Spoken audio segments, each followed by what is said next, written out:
Hi, I'm Curly Steve. We're searching for a greener room. Today I'm joined by Zoey Cotton, founder of Saunassa.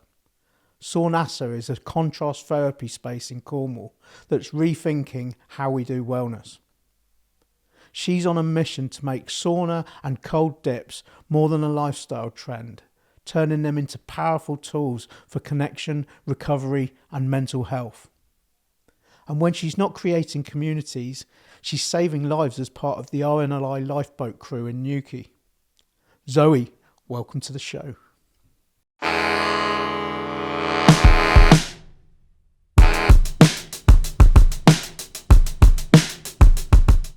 So Zoey, welcome to the show.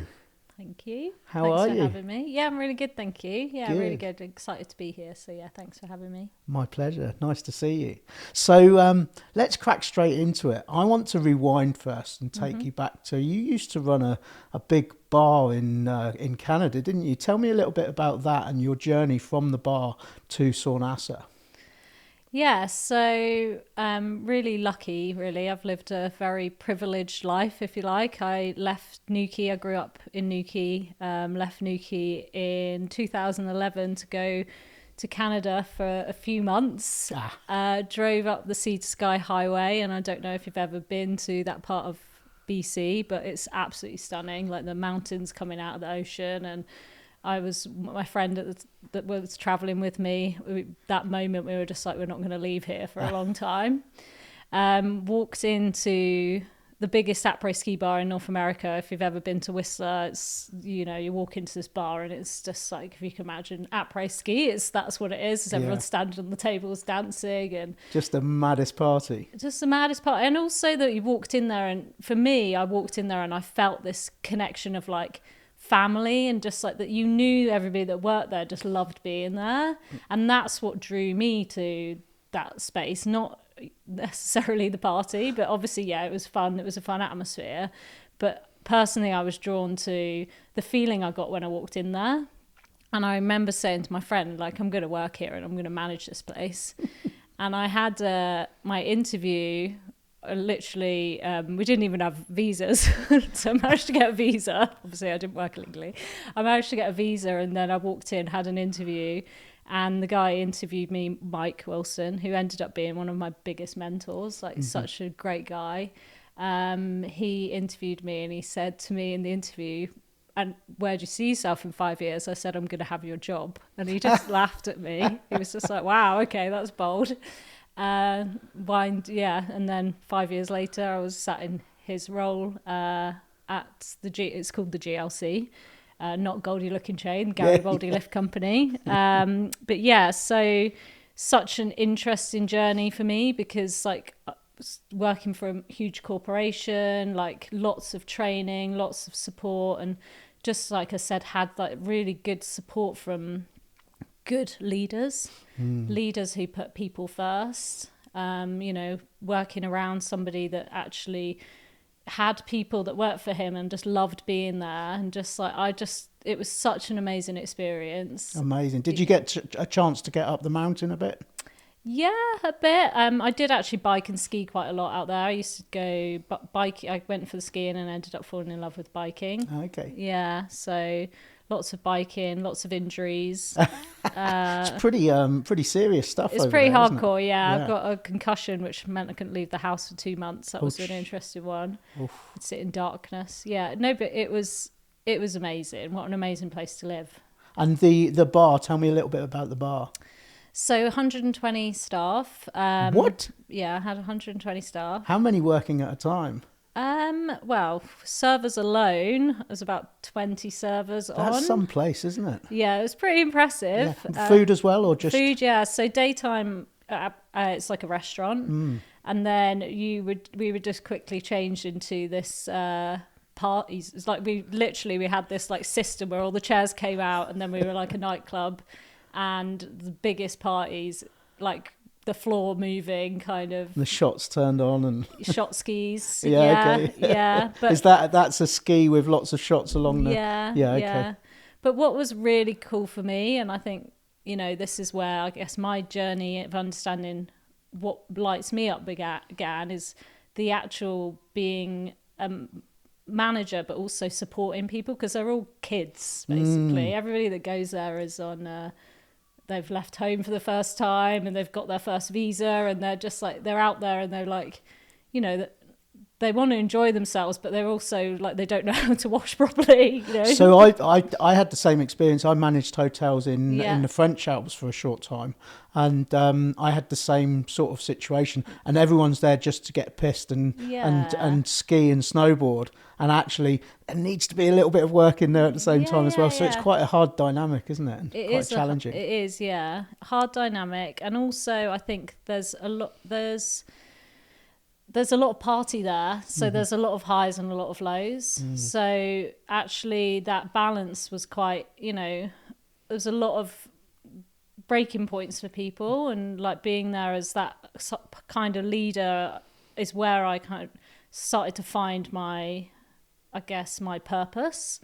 And I started to lead a mental health initiative within Whistler Blackcomb, which is now being taken on company-wide throughout the whole of Vale Resorts. So Vale Resorts, which is part of Whistler Blackcomb, is owned by Vale Resorts. So they've got 27 ski resorts all over the world. Wow. And this mental health, it was basically a mentorship program that I set up for leaders to support and actually give people one-on-one time, because there's a lot, people just need to have that voice heard, right? So what was happening is people were just coming into work, they weren't actually getting that. They're like, why are you late? You know, it wasn't like, okay, what's going on here? Yeah, there could be something going on in the background. Yeah, absolutely. Yeah, interesting. Okay, so that was that, would that be safe to say that was the start of your journey towards Saunassa? It was, yeah, mainly because in Whistler there's this really cool spa called the Scandinav Spa. Right. And me and my friends, like obviously biking and skiing, there was a lot of recovery time needed for that. I also, working in a bar, when I first went there, I was into the party scene. But I think over the time, you know, I started to realise that was actually quite damaging for my own mental health. So yeah, I started to look at alternative ways to kind of sit with things, I guess, and actually face my own demons, if you like. So hot and cold contrast therapy in the spa out there was one of those places. Pretty exceptional, like contracts, like you wouldn't get anything like that here. It's like massive hot tubs, ice baths with like freezing cold water that are coming down waterfalls on top of your head, like so literally straight from the mountains. Yeah, and it's just looking at mountains. It was pretty exceptional. Diving into the snow after the sauna, maybe. Yeah, you could do. You wouldn't need to though, but yeah, you could do. The spa was pretty exceptional. So we used to go there quite a bit, and it was a silent spa, so you weren't allowed to talk there either. Oh, okay. So I wanted to get into that later on, actually, but. Did you use the contrast therapy? We'll get onto that name later as well. But did you use that for after partying as much as after skiing? And because that's a sort of different kind of therapy, isn't it? Yeah, I could definitely. I mean, there was a point when the partying stopped, actually, and it was more. That was probably one of the darkest times. Okay. I would say. Hard times, you know, you kind of have to start actually sitting with things and not using an escape.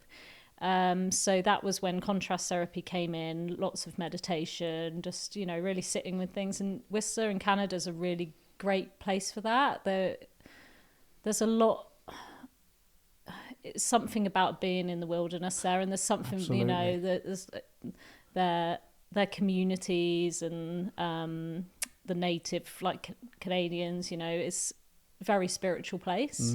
So yeah, really, that's where that side of my journey started. Nature's so important for all of that stuff, isn't it? 100%. Yeah, absolutely. Yeah. So so moving a little bit further forward, what happened in between there and actually getting back to Cornwall? Well, COVID happened, which happened for all of us, right? So where were you when that started? In Whistler. Okay. So I remember the day I had to tell all 120 staff that we were closing. It was 17th of March, whatever night was it, 2019? Can't remember. Anyway, so yeah, remember that day really well. And the bar shut, and then for the next year or so, it was just very strange, you like, especially over there. It's very different over there to what it was over here, I believe. But, then went from being a manager just to then serving pop in a little stand outside the front because because we were all salary. We laid off all our hourly employees, but we stayed on. So it was just a very different time. Yeah. Very strange time. And I just really wanted to come home. Yeah. There was something about me, it was really strange actually, walking outside every day and being like, wow, this place is beautiful, but I don't belong here. Right. This isn't my place. I need to go home. I need to go home. And my mum was turning 70. I was just ready to come home. Yeah. Yeah, I think 10 years is a good time. I'm now a Canadian citizen, so that's something that I got. Let's just pause there. At the beginning, you said you were going for 2 weeks, a month? I think we were going for 6 weeks. And you stayed for 10 years. I stayed for 10 years. Love it. Yeah. Those are the best journeys. Oh, it was the best. Yeah, such a growth. Yeah, so much growth happened there. So you came back to the UK then? Yeah, I came home and everything just fell into place. The moment I walked back into it, I just knew I still feel like that now. It's like, this is my body. That's so hard to explain how I'm meant to be here. I just feel so much happier. Yeah. And all the aches and pains that I had and everything, things just go away, don't they? Because when you're giving resistance to things, your body starts to say, hang on a minute, I'm going to give you a little pain in your shoulder and your back here to make you think, is this actually, what your body actually does is quite remarkable. It's really very telling, isn't it? Yeah, absolutely. So that's quite a contrast from what was it, $6 million bar to a contrast therapy experience. Yeah. How did that come along? Well, I think that's like I was saying earlier, there was a lot of things that came out of that role which have brought me to where I am now, learning how to run a business and to be a good manager and to have people want to work with you is why we have part of the reason why I have a successful business. And then also learning in that role that actually there's elements of this that I love. I love making people feel good. Yeah. I love supporting people in growth and I love giving space to people. Do I love working till for 3 or 4 o'clock in the morning? No, I don't. Do I like working around drunk people? No, I don't. So there was elements of everything, isn't there? You're like, okay, yeah, I like this bit, but I don't like this bit. Yeah, okay. And then obviously my own interests too. What I love to do in my spare time, and that's sit in a sauna and feel the benefits of the contrast, basically. So just explain to me the contrast. The contrast is hot to cold, right? Okay, that makes sense. Yeah. So contrast therapy, I guess, is one way of. I think we say we're a Nordic spa, but actually contrast therapy explains because there's lots of saunas popping up everywhere, which is amazing. And the contrast side of it is more going to somewhere to get that heat and that cold. Yeah, absolutely.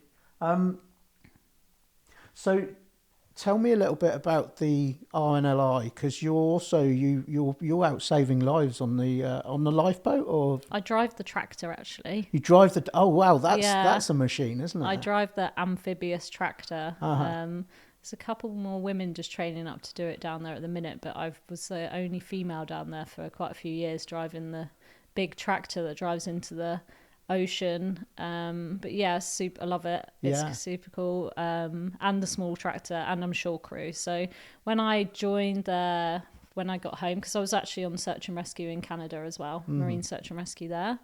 Marine search and rescue? Yeah. So how close are you to the ocean there? Well, that's Squamish, so it's a 45-minute drive, so I have to go down there and sleep in my camper when I was on call. Oh, wow. So yeah, so we would get shouts. Most of the time the shouts we would get in Squamish were just drunk people on their sailboats.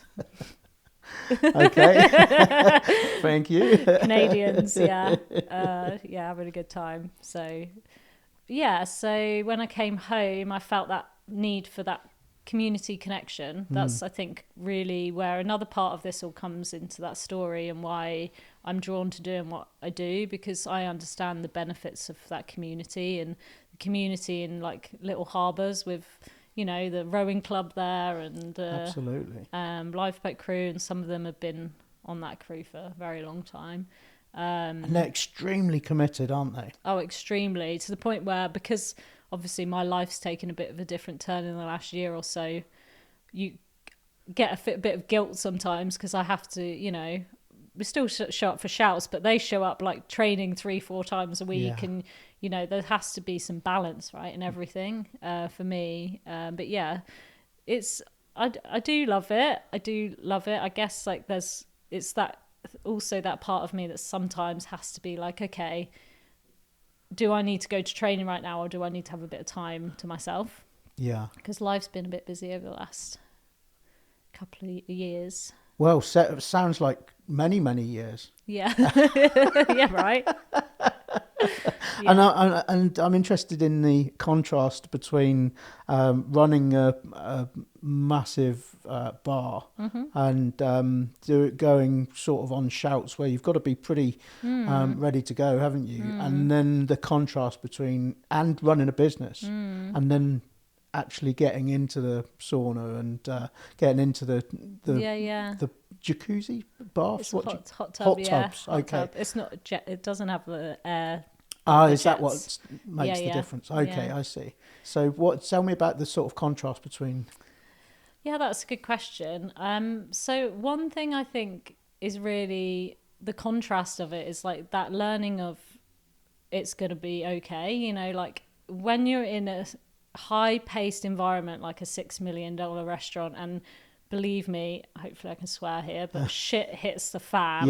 You know, computers go down, you've got servers crying, you've got customers like screaming in your face, and this is in Canada, so everything has to be absolutely perfect. Yeah. So, you know, and like, but you just have to be that person that's grounded. You have to be that person that's like, it's all right, nobody's dying, it's okay, you know, like, or just like be that calm.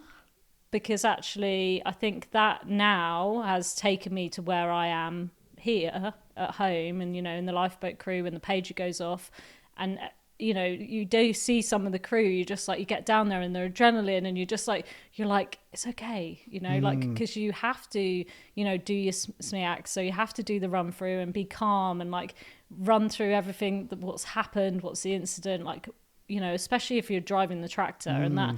I don't know if you've seen how small that boathouse getting that big tractor in and out of the boathouse with the trailer on it. If you're not centered and calm and grounded, then shit's going to go wrong. Yeah, so, absolutely. And like, especially even now with the business in the last 18 months, you know, my business partner, Derry, who should have had here today, actually, because you would have loved Derry. Maybe another time. You know, he definitely needs that calm from me, because I'll be like, it's okay, you know, like, and I think even in the spa now, when things are, you know, things go wrong, they're always going to go wrong, but you just have to just be like, okay, let's just not lose ourselves here. Like, what can we do to fix this? And that's what running a business is. It's always just fixing problems, basically. Yeah, literally. That's what it's all about, isn't it? Finding solutions to problems. Yeah, exactly. Yeah, absolutely. Yeah. Interesting. And I think being able to find calm in chaos is such a fantastic skill. Yeah. It's really good, and it takes a proper character to be able to deal with that situation. And practice, I think. And practice. So there's lots of, personally, I practice meditation. Like, that's my practice. That works for me. But that's what I do every day. And if I don't do it, I know that I've not done it, because I'll just be like, what? I'll feel my energy, you know. I'll just be like, oh God, I'm getting like quite stressed at the minute, you know. So I think that's just what works for me, though. That's what brings me. When did you find meditation? When I was in Canada, I guess around that time when I was, you know, partying too hard, had various personal things going on, and just really needed to, you know, sit with things. And like that for me was it was really, really interesting time of my life, just like learning to actually just feel, and that's why I love the sauna so much. I understand that. I think in my world, there's two things that ground me more than anything else. One is meditation and one is nature. And the two just fit together so perfectly. Yeah, exactly. You know, it's not like I don't physically sit down and meditate, but I'll walk in nature, or I'll go surfing, or I'll, you know, do something that takes me into a beautiful place where I can breathe and where I can look around and see what's going on. And I think that's, again, a beautiful skill to be able to have. Oh, 100%. And that is a form of meditation. Yeah, absolutely. Absolutely. Yeah, people think you have to sit there and shut your eyes and not think about anything, but actually it's more about just being present. And you know, that could be a walk, that could be sitting in the ocean. It's just paying attention to what's actually going on around you, right? And you've been a great surfer for many years as well. Thank you. I've seen you surfing past me, gliding past me on many occasions. Not at the minute, unfortunately, I'm injured. Oh no. Yeah. Oh dear. Yeah, but that's all right. I'm trying to stay positive with that and just realise it's okay. I've still got my legs, just not a shoulder at the moment. Oh, okay. Okay. Is that something that's temporary? Yeah. Excellent. Yeah. Hey, let's move on. Yeah. Yeah, let's not talk about that. Let's not give it any energy. So tell me all about Saunassa. So Saunassa, well, yeah, you went there the other day. Hopefully I did. You enjoyed it. It was beautiful, yeah. What can I tell you about Saunassa? Saunassa is birthed from just such, I guess, a healing space. Like, it's a healing space. It's a space for community. I went into business with Derry, who I didn't hardly know at the time. And luckily, it's worked out really well. He's ended up being like one of my closest friends. Like, brilliant. He's really good to work with. And also, as a female, I find it really amazing that I've got a business partner that just encourages me to be me and empowers me to be the leader that I am. So he's a carpenter by trade. So he helped build the space. He's responsible for that. What an amazing space it is. Oh, it's so beautiful. Tell us what you've got there. So you walk in through the main door and you've got your reception area. So I'll tell you, the start of the story is we actually went to see Tom and Johnny, who own Feel Good Building. Okay. Yeah, so they originally, around the back of the yoga studio, if you've ever been there, there's a yoga studio and hairdressers, there was like brambles and, you know, it was just derelict land. And I said to John and Tommy at the time, Johnny and Tom, can we potentially take this space around the back? And they were just like, yeah, okay, just like didn't really get it. Whatever. Yeah, whatever. Just like, but believed in me because I know them from, you know, growing up around here. Anyway, so so we started to discuss the plans of building a spa, and it originally was going to be around the back, but then we kind of had this vision of walking in between the yoga studio. There's a little pathway and you get transported basically. So we've now taken over the car park around the front. So instead of just walking into the spa in the car park, you actually walk in the middle of the hairdressers and yoga studio into the changing rooms, and then you slowly get like transported by walking round the other side of the yoga studio and then into this space.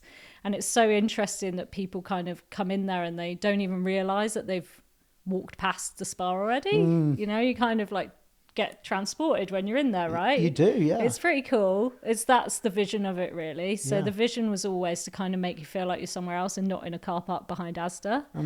Because we get quite a few people that, you know, say to us, wow, I Google mapped this. And my husband was laughing at me going, I can't believe you've just booked a spa in a car park behind Asda. And then they get there and they're just like, wow, this is incredible. Like the changing rooms are all like really well thought out. I found this really cool idea on Pinterest to use like really old recycled doors, and just showed it to Derry and said, can you build me this? And he did it. He drove up to Birmingham, got the doors, and, you know, within a week I had these changing rooms, and it was just and then you walk round, and then when you walk into the spa, we've got two wood-fired. They're wood-fired at the moment. They're going to heat pumps in the next month. Okay. And then hot tubs, and then we've got a chill-out area, which is really important part of the journey of contrast therapy. And then we've got a wood-fired sauna and 3 cold baths, hot showers, plunge bucket. So yeah, that's the layout of the spa. Awesome. And so so you said there about the importance of the seating area. Why is that important? Because so I think people just go in there and just think, oh, hot, cold. But actually there's the element of sitting and relaxing and regulating is just as important as heating and cooling your body. So I guess there's called the Nordic cycle, or some people call it a Viking bath, but traditionally you would have that stage of rest. So the rest part of regulation is equally as beneficial as the heat and the cold. So talk me through the way it should be. Do you go cold, hot, hot, cold, cold, hot? There's no right way. No, okay. Yeah, there's no right way, but the way that I would do it, because I'm a bit of a wimp and I don't get in the cold straight away, is I go hot and then cold, and then rest. Okay. So hot for 15 minutes, maybe less if you don't want to do 15 minutes. Our sauna's typically quite hot. We want people to get the benefits from it, so it normally sits between 80 to 100 degrees. So that's where you're really getting those those growth hormones, those stressors in your body, which is what helps all the cardiovascular and brings on, you get all those benefits basically. So you sit in there and then you come out, have a shower, very important to wash that sweat off your body. Nice. Derry will like it that I've just said that. And then jump in the cold bath. So our coldest bath is set to 4 degrees, the middle, and then we've got one at 8 degrees. So I typically go to that one, the 8 degrees one. And that's the tub, and there's a proper bath. Yeah, the metal bath. So that's normally ambient. So in the winter it's quite a bit colder than it is in the summer. Okay. And then you have 2 tubs, which are a cold and a colder one. Yeah, 8 degrees and 4 degrees. Okay. Yeah. And so tell me the health benefits of contrast therapy. So many benefits, but from I guess cardiovascular, just your blood flow, injury, just recovery, just the getting the blood pumping around your body, health, mental health, just also the cold for inflammation, so many benefits. I'm just trying to think. There is a massive long list of benefits, isn't there? Yeah, and to the point where I think, it's really just about that there's so many other sides to it as well, which come into the community aspect of it, and that socialization and how good that is for you. And I think that's heavily where my focus is on those benefits. It's like, yes, you get all these health benefits from it, but actually going somewhere when you potentially could just be, we've got quite a lot of members that live alone. They have their membership, they come there for their socialization. So there's that community, which we're starting to understand is such a massive, has such a big impact on our health. Yeah, absolutely. So that aspect of community and, going in there and sharing, and also just sitting and not being on a screen. For sure. Do you have a screen policy? We don't, but I don't think it'd be a good idea to take your phone in the sauna anyway. I don't think it would last very long. Yeah. Nobody takes their phones in there.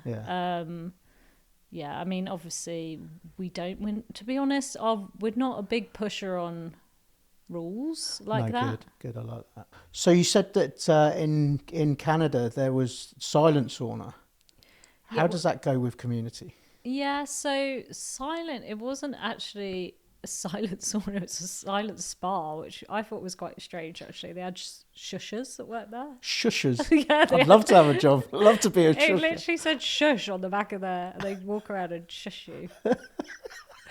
It was really weird. They had shush t-shirts. Yeah, they had I love shush it. t-shirts. I mean, at the time, it was what I needed. I needed quiet because I worked in a crazy bar, and all when you're working as a server in Canada, you get so drained. You make a lot of money, but you talk a lot. Yeah, absolutely. So it was good at the time. But here we have silent sessions. So some people like quiet, some people like socializing. Yeah, and I guess some people like different things at different times as well. Yeah. So and you advertise them as sort of silent sessions. It's actually one of the biggest challenges that we come up with because people, like you say, people want different things. So we have some customers that tell people to be quiet even though it's not a quiet sauna. Yeah. And I find that's a struggle for us, right? Because people do come there to socialize. So, and it is their socializing. Yeah. They may have a life which doesn't involve being around people that much. So they come in there as they're socializing. And, recently I sent out a questionnaire to our members because we're growing this year, which is super exciting, about asking them what they wanted. And it was so divided over the silent. Some people like more silent. Some people like, we don't come anymore because it's silent. So I guess at some stage you'll have to have silent sessions where this is a silent session, Which this is is what not, we do. or have another sauna where you can say this is like when you get on the train. Yeah, there you go. You're already catching on here. Okay. Are we sailing down the same stream? Yeah. Smart. You know. Yeah. So that's it, isn't it? You can't. I guess that's really us. Why you do these questionnaires and why you ask people, because I can come up with an idea which I think's really great, and this is what I'm going to do to the business as we grow. But actually, okay, this is what people want. Yeah. And that's important, right? Yeah, you want to be able to please your customers. Yeah, for sure. So, talking of your customers, you spoke of inclusivity and how important that is to you. Yeah. And right now, the whole sort of well-being ecosystem tends to sort of err on the expensive side, doesn't it? Yeah. And I recognise that it costs money to provide the services, and you've got to pay for that.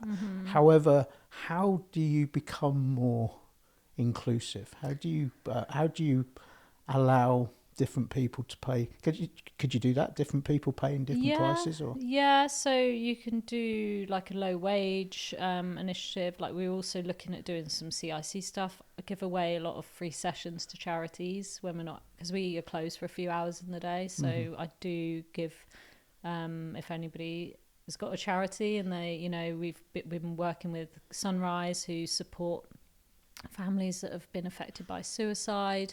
Nuki Blue Balls, which is the guys that get together and use that as that socializing. We're giving them a couple of free sessions in May. So like there's that element to it, but then there's also how do we make it accessible every day. So it's a really good question, and it's something that I've ever since we started this business have been really passionate about, because at the end of the day, you can think, yes, we're in a tourist town and this is a great opportunity to like make some money when people are around, but is that sustainable? Does that align with my values? And it doesn't. I get that. So what I've tried to do while building this model is understand, okay, so we have these memberships, if you like, that potentially don't make us really any money, but then it balances out with people that do drop in, and also then how do we grow and how do we allow more people to use the space? Because actually if we can get more people in, and then we're able to kind of still retain those prices, and still, because if somebody has got a membership with us, an unlimited membership, they're paying very little every single time if they come every day. For sure. Yeah. And I've found it intriguing over the years, these new initiatives that have come in where they've offered people to pay what they can. And I've spoke to several people who have started these initiatives, and I've said, do people just take the piss? And they're like, no. People will if they're earning more, they're happy to pay a little bit more, and that allows people who aren't earning as much or who aren't earning to be able to get involved as well, which is a beautiful thing. Yeah, we have people that have gifted passes to people. There you go. We also, like you said, it's so interesting because pricing's such a hard, you worry about it as a business owner, but it's just getting that reassurance from people that come in there and it's just like, no, this is I'm happy to pay this. This is, or even like, I feel like this is a bit too cheap, and then you get people who are like, this is too expensive, and you're just like, so you have to kind of go, okay, what can I do to support, people that potentially don't have access to this, and that's like through CICs and charity and stuff like that. Excellent. And you spoke before about prescribing, so doctors prescribing. Tell me a little bit about that. So such an amazing initiative, like NHS prescribe. So the prescribing, basically, so GPs are now starting to prescribe alternative. That's incredible. Yeah, so if they can prescribe the sauna. So actually I was at my acupuncturist yesterday and she was telling me that somebody's just been prescribed to her for acupuncture. And I just think that's amazing, right? That's so it should be. Yeah. So it should. It always used to make me laugh, when people said alternative therapy. It's like, hang on. That should be, pharmaceuticals should be alternative therapy. I know, right? Going into nature and having saunas and having acupuncture and stuff like that should be therapy. Exactly. Well, actually, it's actually making you feel good, and you're not, let's take it right back to the basics. You're not here. Loading yourself up with chemicals. Exactly. That you have to wean yourself off of. Absolutely. Green grass therapy is. Anyway. And now, a word from our sponsor. Solve is an SEO and web design agency that builds high-quality, sustainable websites and strategies to help businesses grow online. They're also B Corp, meaning they're a business for good, making a positive impact while driving real results. As a special offer for our listeners, Solve is offering a free website audit and consultation. Just mention searching for a greener room to claim yours. So next up, Zoe, we've got your top 5 tips. Okay. I'm really excited about this because we've got a new format. Okay. What we're going to do is we're going to give you a minute to talk about each top tip. Okay, great. And then Alex over there is on the dinner bell, and he's going to tell you. When he rings the dinner bell, you've got to stop. Okay. If you can last that long. If I can last that long. I mean, we'll see. I don't know. The pressure is like the part. I'm just like, oh wow, I can talk, but I don't know if I can talk for a minute about one thing. But we'll see how I go. I don't believe for a minute that you can not talk for a minute. Okay, we'll see how we go. Excellent. So your first top tip was to start local and support a community-run project or venue in your area. Tell me a little bit about that.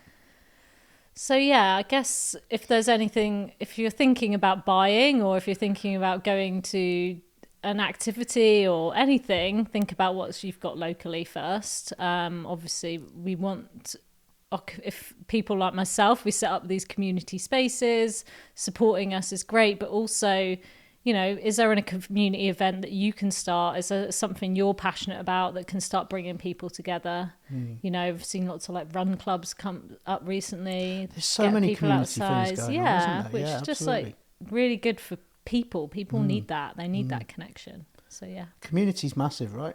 Oh, it's so big. Yeah. It's I think it's what we need. Yeah. Yeah. Good one. Alex, quick, ring the bell. I told you I wouldn't be able to talk for a minute. Maybe we should go for 30 seconds. Yeah, I was like, a minute. It's a long time. It's like, okay, definitely maybe talk about 30 seconds. Should we try 30 seconds? Yeah, okay, so let's go 30 seconds from when I start. Okay. From when I start the question. Sorry. So you'll probably have somebody way better at this than me. You could be like, Zoe's was only 30 seconds. Yeah, you're amazing. Right, so your next top tip, Zoe, is reconnecting with your body. Sauna, cold dips, stretching or walking. Tell me a little bit about that. So yeah, feeling the feels, as I like to say. Sit with things. You know, how can you feel things in your body? Like that is such a good like place to start with, like presence. You know, is that walking outside? Is it being in nature? Is it, you know, sitting in a sauna? You know, all of those things that you're like, oh, I can't do this. You know, just try it. See how your body feel those things in your body. You know. And I love the idea of just, oh, there we go. See, you managed. Yeah, see, I managed that time. I was more passionate about that one. So. I love that idea of feeling. You know, how are you feeling from head to toe? How are you feeling? How can you know, how's the air on your skin? How's you know, breathing in the smells, breathing in all your senses. Oh yeah, seeing what's going on, feeling. I used to get a little bit nervous in the surf when on those bigger days, and then I started really feeling just being in the water and feeling the water on my hands and the wetsuit on my skin and the wind on my face, and looking around at the surroundings and being mindful, really. Yeah. And that changed the game. Yeah, exactly. It changed the game. Yeah, massively. It calms you down, doesn't it? Yeah, absolutely, absolutely. So your next one. Okay. Right, we'll see if we can do 30 seconds on this one. Share your space. Make sure others can access what you're building. Yeah, so this goes back to making it accessible to everybody, really. Like how, you know, is there a way for you to make your space accessible, like for whether that's through charity or through vulnerable groups or people that can't afford things, or, you know, is there an opportunity for you to make your space open up your space for others so that they, you know, they can have a safe place to go. Hey, that was almost perfect. Perfect. So just being more inclusive, that's what I'm looking for. Beautiful. That's what I'm looking for. Beautiful. Then the next one we've got down for you is to question wellness trends. Ask who they're for and who they leave out. Okay, this is one that's a bit of a bugbear of mine, actually. So I don't know whether I should talk about this one. But I think that there's a lot of people getting into wellness at the moment that maybe haven't done the work themselves so much. And you can go there and it doesn't feel right. Okay. So I think like having that question in that before you get there is just like, okay, is this what I need right now? Like, okay, is this a space where it's going to make me feel better? Or, you know, is there that's it, really. Great one. Were you saved by the bell then? Yeah, saved by the bell. Excellent. And number 5 is make room for rest. So important. Yeah. You can't build a better tomorrow if you're burnt out today. Go for it. Yeah, just take time out, really. Like, you know, you can't go 100 miles per hour all the time. So much importance in just sitting and doing nothing. Yeah. And that's one of the biggest lessons I've learned in the last 4 to 5 years. It's actually the good stuff comes when I've actually had a bit of time out and walked on a mountain for a week. Definitely. And I find I will actually schedule in my diary nothing. Yeah. And my friends will call me. They go. My friends will call me and say, "Oh, what are you doing this weekend?" And I'll say nothing, and they'll say, "Excellent, let's do something." I'll be like, "No, I'm doing nothing." Yeah, that's what I mean. That means that I'm doing actually nothing. Yeah, absolutely nothing. Yeah, definitely. Oh, that's a great one. Okay, so we're going to move on to your evidence now. Yeah, okay, cool. Now, you're going to have 1 minute again to do your evidence. So what do you want, 30 seconds? Oh, yeah, maybe. I don't know. I feel like if I was able to read from this, then I'd be all right for a minute, but I'll be all right. I've got this. Well, let's see how we go. So the first one is the Finnish Institute for Health and Welfare. Yeah, so this is but research, really. It's actual tangible research over what the sauna does. So they've done a study on thousands of people, because obviously everyone in Finland uses the sauna, and they've studied how it helps you from cardiovascular, mental health, social study around it. So really, really interesting. If you aren't so sure about whether it is good for you, I think that's a good place to start. It's just to have a look at all of that actual science-backed evidence. And that includes how to use the sauna as well? Or? Yeah, it can. I don't know if it necessarily does that. It's more just like studying groups of people, because in Finland everybody uses a sauna. So they've studied things from like, so how long these people are living, like how what diseases they're dying from, if you like, and how actually using the sauna has prolonged life or given these people more happier lives. Or there's lots of study that's actually gone into the real benefits behind using the sauna in a country which is part of their daily. Where do saunas come from originally? Well, they go way back to Vikings, but Lithuania, Finland, there's real culture there, but they without hundreds. There's even evidence of a sauna in Orkney. Okay. Yeah, in one of the first settlements in the British Isles. Oh, okay. Yeah, that's steam. cool. I guess all around that sort of northern areas. Yeah. Yeah. Yeah. It's around the snow and ice, I guess. Yeah, or just like that's probably one of the first settlements, right? They say, isn't it? Yeah, Or because there's a settlement up there, Viking settlement, and they found evidence of like some kind of steam room. Yeah. So, that would have been part of their ritual, if you like, is sitting in those. I guess maybe just to warm up. You never know. Yeah. You don't know how cold it was, do you? It's Orkneys. We're all going on about the well-being, and they just wanted to get They're really just warm. a bit cold. I don't know quite what happened to the bell then. What happened to the bell, Alex? I thought the flow was going well, so it's still important. Okay, so you managed to actually talk then. Yeah. That's good. Do I get less time for all the others? Right, the next one is the NHS Social Prescribing Link Worker Toolkit.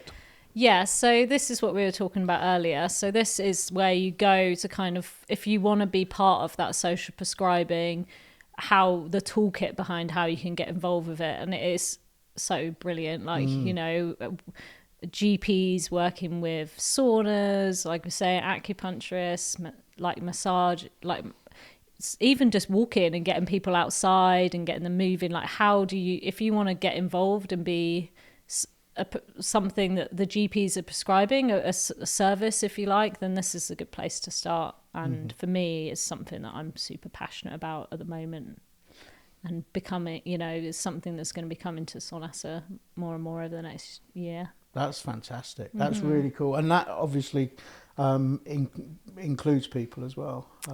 Exactly. Yeah, perfect. The rest is Resistance by Tricia Hersey. Yeah. So this is quite a good book to read. I read it a while ago now, so that's why it's a lot.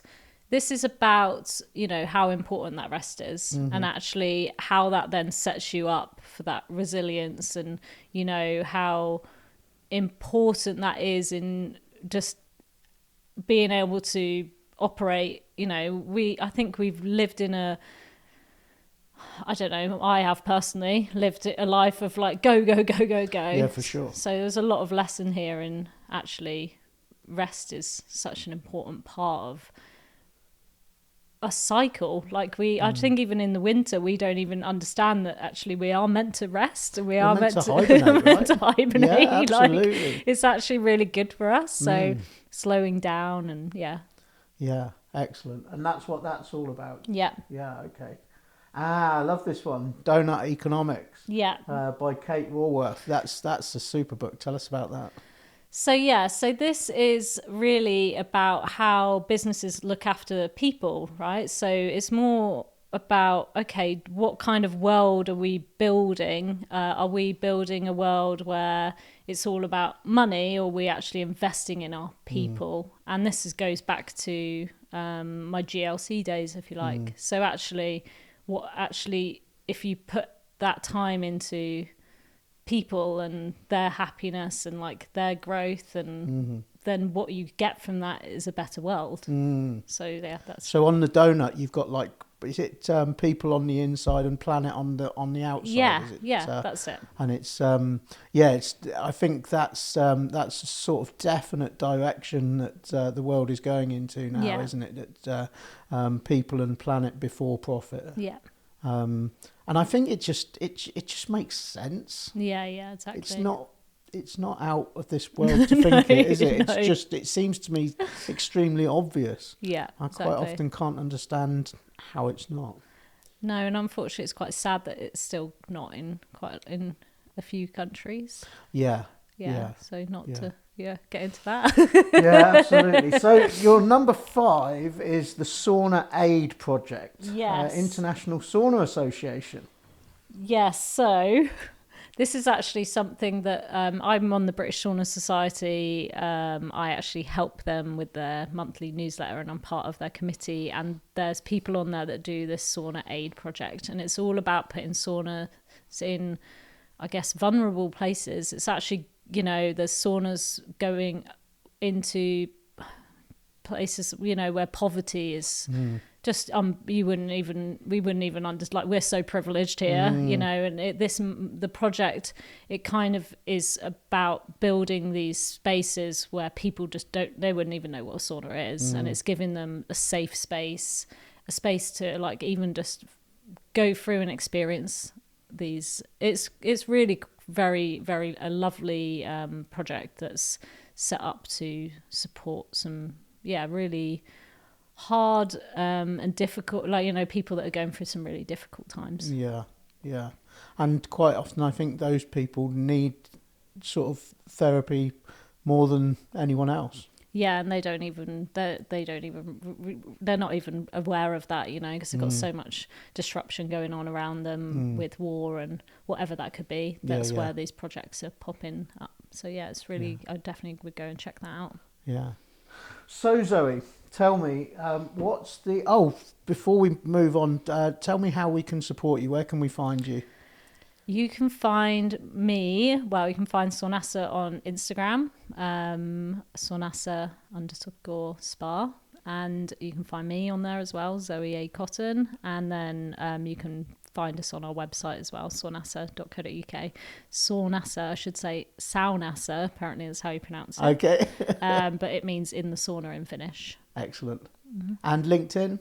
I'm on LinkedIn too, yeah. Excellent. Okay. And last but not least, what's the one thing we can all start doing today to make a better tomorrow?